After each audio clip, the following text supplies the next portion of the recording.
પ્રિય શ્રોતાઓ, November પ્રીમેચ્યોરિટી awareness મહિનો છે. પ્રીટર્મ બર્થ વિશે માહિતી આપવા આજે આપણી સાથે છે નિષ્ણાત doctor Aarti Gujarati, director and consultant at Valley of Flowers women's hospital, south Bopal, Ahmedabad. Doctor, preterm birth શું છે અને તે શા માટે ચિંતાજનક છે? પ્રેગ્નન્સી જો હોય છે બેસિકલી આ ટોટલ 40 વીક્સની પ્રેગ્નન્સી હોય છે. પ્રીટર્મ ડિલિવરી એટલે ડિલિવરી જે છે 37 વીક્સના બિફોર થઈ જાય છે તેને આપણે પ્રીટર્મ ડિલિવરી કહેવાય. ડોક્ટર, શું પ્રીટર્મ લેબરના કોઈ ચેતવણી ચિહ્નો છે જે સગર્ભા સ્ત્રીઓએ ધ્યાન રાખવા જોઈએ? નોર્મલી જે એબ્ડોમિનલ ક્રેમ્પ્સ આવે યા એબ્ડોમિનલ ટાઇટનેસ લાગતું હોય છે, ઘણા વખત મ્યુકસ ડિસ્ચાર્જ જે છે તે થોડો વધારે થઈ જાય છે, અચાનકથી બેકએક થવા લાગે. આ એવા કેસીસમાં અગર તમે તરતના તરત હોસ્પિટલમાં વિઝિટ કરો તો આ પ્રીટર્મ ડિલિવરી આપણે અવોઇડ પણ કરી શકીએ છીએ.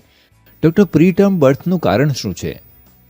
મલ્ટિપલ જેસ્ટેશન એટલે ટ્વિન્સ પ્રેગ્નન્સી હોય યા ટ્રિપલેટ્સ હોય. ઘણા વખત જે છે ગર્ભાશયનો જે મુખ હોય જેને આપણે સર્વિક્સ કહેવાય તે શોર્ટ સર્વિક્સ હોય અને કોમન કોઝિસમાં તો vaginal infection, UTI, urinary tract infection અને હમણાંના કેસમાં જે આપણે દેખાતી હોય કે અનહેલ્ધી જે લાઇફસ્ટાઇલ છે, સ્મોકિંગ છે યા આલ્કોહોલ છે, એવા કેસીસમાં આ થોડા કોમન કોઝિસ છે પ્રીટર્મ ડિલિવરીના.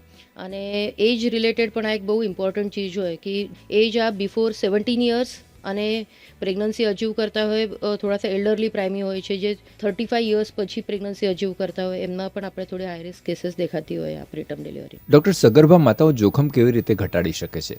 હવે પ્રેગ્નન્ટ વુમનમાં અમે મોસ્ટલી 20 વીક્સ એટલે 5 મંથ્સમાં અમે ખોડખાપડની સોનોગ્રાફી કરીએ જેને આપણે કન્જિનેટલ સ્કેન યા લેવલ 2 સ્કેન કહે છે. અને આ સ્કેનમાં અમે સર્વાઇકલ લેન્થ પણ જોતા હોય. અગર સર્વાઇકલ લેન્થ આ 3 સેન્ટીમીટર કરતાં ઓછી હોય તો એવા કેસમાં અમે સર્વાઇકલ સ્ટીચ દે છે, તેને આપણે સર્વાઇકલ ટાઇટનિંગ પણ કહેવાય. તેનાથી પ્રીટર્મ ડિલિવરી થવાના ચાન્સીસ થોડા ઓછા થઈ જાય.